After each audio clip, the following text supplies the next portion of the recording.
Kalau barang jatuh senang rosak, jangan pakai mesin biasa. Pakai TCN lifter mesin. Mesin ini main dengan 21 inci skrin besar, display produk dan iklan nampak lebih menarik. Selain itu, mesin ini support QR payment dan not acceptor. Kita boleh tambah coin acceptor juga.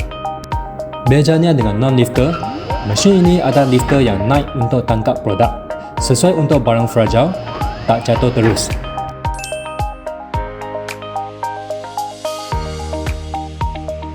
Sama juga, slot boleh customize ikut size produk anda.